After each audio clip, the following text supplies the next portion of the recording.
कर दिया। हाँ, तो आज हम पढ़ेंगे पदों का व्यवस्थीकरण और सीटिंग अरेंजमेंट। ये जो इस टॉपिक से जो प्रश्न है वो हर एक कॉम्पिटिटिव एग्जाम में मैक्सिमम पूछे ही जाते हैं। ऐसा पूरा दे देंगे जो कंडीशन है, आपको पैरा जो सर्कल बनाना है, या लाइनें भी दी रहती है, या तो ऐसे दे देते हैं लाइन, या ऐसे सर्कल दिया जाता है, इसके आसपास आपको बिठाना है, या लाइन में ऐसे बिठाना है, आमने सामने भी बैठे रहते हैं। तो ये अधिकतर जो दिए जाते हैं वो सर्कल वाले ही दिए जाते हैं। ये जो बड़े बड़े जो क्वेश्चन आते हैं, ऐसा जो कंडीशंस दी रहती है, जो स्टेटमेंट दे देते हैं, और ऐसे सर्कल में इनको बिठाना रहता है। ये बैंकिंग में पूरा पूरा आता है, लेकिन जो वनडे एग्जाम होते हैं, या जो छोटे जैसे निम्न स्तर के एग्जाम होते हैं, जैसे कांस्टेबल, पटवारी और रेलवे के एग्जाम, इनमें पूरा दिया जाता है। 1 से 2 क्वेश्चन पूछते हैं, इनमें से ज्यादा नहीं पूछते। तो आज हम सीखेंगे पदों का व्यवस्थीकरण, सीटिंग अरेंजमेंट, इनको कैसे व्यवस्थित किया जाता है। मैं आपको जिस तरह से बताऊंगा उसमें आपको कोई समझने में कोई दिक्कत नहीं होगी, और आप आराम से बना लेंगे। ठीक, चलिए बनाते हैं। ये सर्कल है, तो मैंने सर्कल लिख दिया यहाँ पे। यहाँ बताया प्रश्न 43 से 47 तक प्रश्न है इसमें। K L M N O P Q 7 दोस्त हैं, केंद्र की ओर मुंह करके किसके गिर्द बैठे? वृत्ताकार मेज के गिर्द बैठे। कौन सी? वृत्ताकार है। ये वृत्त के आकार का एक मेज है, एक टेबल बना हुआ है, इसके आसपास बैठे हैं। मैं इसमें 7 सर्कल ये बना देता हूँ स्थान। एक ये इधर मुख करके बैठे हैं, 2 3 4 5 6 और ये 7 है। ठीक, अब यहाँ पे दिया गया, इसके अनुसार हमको बिठाना है, ये जो स्टेटमेंट दिया है इनके अनुसार। तो यहाँ बताया है कि एल जो है वो एन और पी के बीच बैठा है। अब एल जो है वो एन और ओ के बीच बैठा है, पी नहीं है, ओ है। तो एल एन और ओ के बीच बैठा है, तो यहाँ पर हम कहीं भी बैठा सकते हैं, क्योंकि अभी एक स्टेटमेंट में तो कहीं भी बैठा देंगे। ठीक है, इधर भी बैठा दें, कहीं भी बैठा दें, बीच में बिठाना है।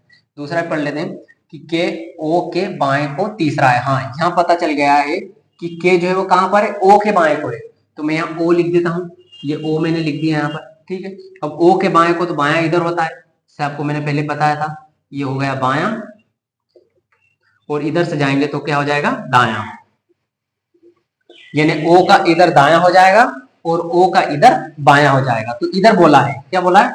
बायां। देखो, के जो है वो ओ के बाएं को तीसरा है, इधर बाएं को तीसरा है, तो बाएं को तीसरा तो जोड़ लेते हैं यहाँ से स्थान, एक गिनती कर लेते हैं, 1 2 3, तो यहाँ पे बैठ जाएगा के, ये तीसरे स्थान पर है, के यहाँ पे बैठ गया। ठीक है, अब बताया गया पहला जो पढ़ लेते हैं, दूसरा वाला स्टेटमेंट कि एल एन और ओ के बीच में है। तो ओ के बीच में, तो हम इधर भी बैठा सकते हैं एल को, कहां पर? यहाँ पर भी बिठा सकते हैं एल को, और यहाँ पर भी, ये यहाँ पे भी बिठा सकते हैं, और इधर भी बिठा सकते हैं।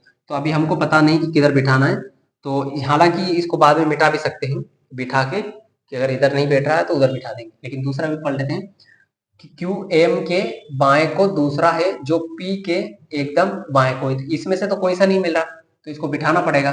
तो मैं इसको इधर बिठा देता हूं, एल एन। तो एल जो है वो एन और ओ के बीच में बैठा है, तो मैंने बीच में यहाँ पे रख दिया इसको, एल यहाँ बीच में बैठा है। ठीक है, अब दूसरा, चौथा जो स्टेटमेंट है, क्यू एम के बाएं को दूसरा है, एम के बाएं को दूसरा है, जो यानी कि एम की बात हो रही, क्यू एम के बाएं को दूसरा है, जो यानी कि एम की बात हो रही है, जो पी के एकदम बाएं को है, तो पी के बाएं बैठे रहेगा एम।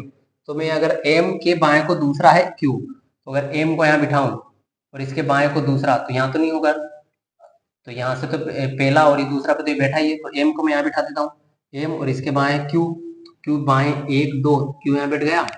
और जो का बोला है ना, एम के बाएं को दूसरा है, जो पी के एकदम बाएं को, तो पी यहाँ बैठ जाएगा। अब यहाँ पे कंडीशन फुलफिल हो रही है, पी के एकदम बाएं को एम, एम, और एम के बाएं को दूसरा है क्यू, तो यहाँ क्यू भी बैठ गया। ठीक है, तो बैठ गया। हाँ, अब इसमें क्वेश्चन जो दिए गए, क्वेश्चन जो उसको देखते हैं यहाँ पर। क्वेश्चन दिए गए, एल के बाएं को दूसरा स्थान पर कौन बैठा है? प्रश्न है, हाँ, कि एल के बाएं को दूसरे स्थान पर, तो कौन है एल के बाएं दूसरे स्थान पर? दूसरे स्थान पर, इसमें देखो ना दूसरे स्थान पर कौन है, यहां से बता दो कौन है दूसरे स्थान पर इसमें। तो ये पूछा क्या है? एल के बाएं को, एल कहां पर है? ये एल के बाएं को दूसरे स्थान पर 1 2, तो दूसरे स्थान पर कौन सा आ जाएगा? पी। तो हमारा आंसर क्या हो जाएगा? पी। तो ये पहला प्रश्न था पी। चलो दूसरा प्रश्न देखते हैं। हाँ, अगला प्रश्न है, एम और क्यू के बीच कौन बैठा है? एम और क्यू के बीच, क्यू के बीच। हाँ, तो एम और क्यू, क्यू के बीच, इन दोनों के बीच ढूंढना है। एम कहाँ पर है, ये क्यू कहाँ पर है, क्यू ये है, ये तो इन दोनों के बीच कौन बैठा है, के बैठा है ना। तो ये के हमारा आंसर हो जाएगा, तो यहाँ पर के राइट आंसर हो जाएगा। के ठीक है, इस तरह से जो क्वेश्चन पूछे जाते हैं। अब जो और जो टफ लेवल के क्वेश्चन है थोड़ा वो ये बताए जाते हैं कि इससे थोड़ा टफ भी बनाते हैं कि सीधे सीधे क्वेश्चन नहीं पूछते हैं, ऐसे भी पूछ लेते हैं कि पहला अक्षर दूसरे अक्षर के ठीक बाएं बैठा है, इनमें से कौन सा। चार ऑप्शन दिए रहते हैं, जिसमें चार ऑप्शन देख लेते हैं अपन। एल पहला जो है, ऐसे भी प्रश्न बनते हैं। एल ओ दूसरा है एम के तीसरा है क्यू एन और चौथा है एल एन। इनमें बताना है आपको कि पहला व्यक्ति दूसरे व्यक्ति के एकदम बाएं को बैठा है, पहला व्यक्ति दूसरे के बाएं, तो पहले के यहां बताना है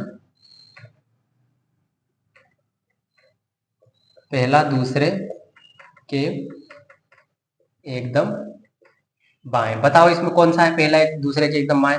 तो दूसरा देखो ना अपन तो डायरेक्ट, क्या ओ के बाएं है एल, ओ के बाएं है एल, नहीं है, दाएं है। ठीक है, दूसरे में क्या के बाएं है एम, के कहां पर है, के यहाँ पर, के बाएं है एम, नहीं है, के इधर, के इधर है, इधर है मतलब इधर जा रहे हैं, यानी कि दाएं जा रहे हैं, तो दाएं है, तो ये भी नहीं हो सकता, ये भी नहीं हो सकता, ये भी नहीं हो सकता। तीसरा है क्यू और एन, क्या एन के बाएं है क्यू, तो एन यहाँ पर है, एन के बाएं क्यू नहीं, एन के दाएं है क्यू, तो ये भी नहीं हो सकता। ठीक है, तीसरा भी नहीं, तो चौथा क्या, एल एन, क्या एन के बाएं एल है, क्या एन के बाएं एल इधर आ रहे हैं, क्या है मतलब ये है, यहाँ पे बाएं है ना इधर, तो ये राइट आंसर हो जाएगा। तो इस तरह से भी प्रश्न बनते हैं। विषम असंगत भी बनते हैं कि ये इसको एक जोड़ा बन रहा है तीनों का, जैसे ये चार ऑप्शन है, चारों में से तीन का एक जोड़ा बन रहा है, एक का नहीं बन रहा, विषम ढूंढिए, असंगत ढूंढिए इसमें से। ऐसे दे देते हैं कि जैसे 8 4 अगर यहाँ होते तो आमने सामने का रख देते, और एक को नहीं रखते सामने का, है ना, ऐसे भी प्रश्न बनते हैं। तो आई होप आपको ये सेटिंग अरेंजमेंट समझ में आया होगा, मैंने बड़े अच्छे से समझाने का प्रयास किया आपको। ठीक है, हाँ ठीक, पॉज कर दो।